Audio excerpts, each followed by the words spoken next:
एक रईसजादे की स्कॉर्पियो जो कि स्पीड की रील और स्टंट मारने के लिए अपने घर से गाड़ी लेके निकले थे अनलाइसेंस्ड। उस लड़के को गाड़ी चलानी भी नहीं आती। He was unlicensed driver. उसने 3 फरवरी को मेरे मासूम बच्चे को अपनी गाड़ी से ऑन द स्पॉट उड़ा दिया। रईसजादे रीलबाज ने मेरे बच्चे को मार डाला। ये चित्कार है एक मां की जिसने अकेले 23 साल अपने बच्चे को पाला, पढ़ा लिखा कर काबिल बनाया, लेकिन एक रईस की बिगड़ी औलाद ने अपने शौक में सब कुछ तबाह कर दिया। दिल्ली के द्वारका इलाके में एक 17 साल के नाबालिग ने 23 साल के साहिल धनशेरा को स्कॉर्पियो से कुचल दिया।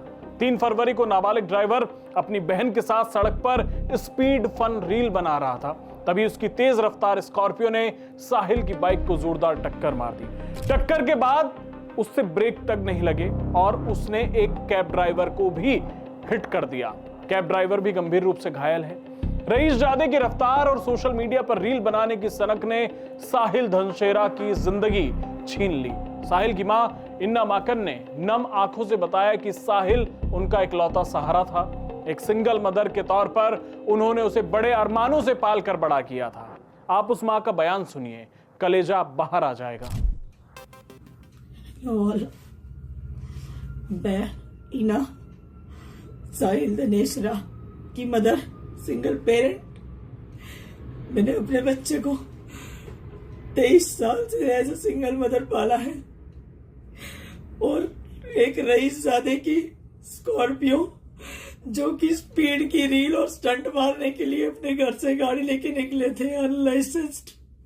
उस लड़के को गाड़ी चलानी भी नहीं आती। He was unlicensed driver. उसने 3 फरवरी को मेरे मासूम बच्चे को अपनी गाड़ी से ऑन द स्पॉट उड़ा दिया। मेरे बच्चे को उड़ा दिया उसने। I am a helpless mother alone. I request all media and people of Dwarka to come forward to help me, please. I request, I beg as a mother, please save your children. Please save your children and help me also. Please come forward. ये महज एक दुर्घटना नहीं बल्कि एक criminal activity है। Driver के पास valid licence नहीं था। सार्वजनिक सड़क पर स्टंट और रील बनाना जानबूझकर दूसरों की जान खतरे में डालना है। जुवेनाइल जस्टिस बोर्ड ने 10 फरवरी को आरोपी नाबालिग को बोर्ड परीक्षा का हवाला देते हुए अंतरिम जमानत दे दी है। यह सरासर न्याय व्यवस्था का मजाक है, जहां एक रईसजादा अपनी रसूख और पैसे के दम पर ऐसी वारदात के बाद बच निकलता है, वहीं अकेले और असहाय रह जाते हैं वो पेरेंट्स। जिस शख्स ने एक मां से उसका इकलौता सहारा छीन लिया, वो महज 1 हफ्ते में ही जेल से बाहर। तो जमानत देने वाले ऑनरेबल जज साहब ये बताएं कि इस मौत का जिम्मेदार कौन है। आपको पता है कि इन बिगड़ैल निरंकुश लड़कों को सह कहां से मिलती है? जब जुडिशरी ऐसे मामलों में न्याय करने में असफल साबित होती है। बहुत पहले नहीं, आपको कुछ दिन पहले का कानपुर का एक मामला बताते हैं, जहां एक व्यापारी के मिश्रा ने अपने बेटे को बचाने के लिए सारी जुगत लगा ली।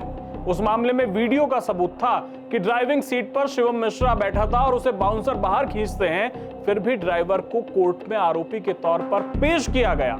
पुणे का हिट एंड रन केस में लेख लिखने का मामला आपको याद होगा, जहां लग्जरी कार से कुचलने पर जज साहब ने लेख लिखवाकर यानी कि निबंध लिखवाकर आरोपी को छोड़ दिया था। ऐसी घटनाओं के बाद आरोपियों पर कम से कम मर्डर का केस तो चलना चाहिए और जुर्म साबित होने पर जेल भेजना चाहिए। और जिन मामलों में आरोपी नाबालिग हैं, उसमें नाबालिग के साथ साथ उनके मां बाप पर भी केस चलना चाहिए, क्योंकि गाड़ी देने वाले तो वही लोग हैं ना। बच्चे के पास गाड़ी कहां से आ रही है? मां बाप दे रहे हैं, तो मां बाप भी उतने ही अपराधी हैं जितना कि वो बच्चा जो अपने बच्चों को बिना लाइसेंस के रोड पर लोगों की जान से खेलने भेज देते हैं। और ऐसी घटनाएं तब तक नहीं रुकेंगी जब तक इन नवाबजादों और उनके रसूखदार पिताओं को कानून का खौफ नहीं होगा, जब तक उन्हें यह डर नहीं होगा कि जान लेने की कीमत जेल काट कर चुकानी होगी, तब तक ये लोग नहीं मानेंगे।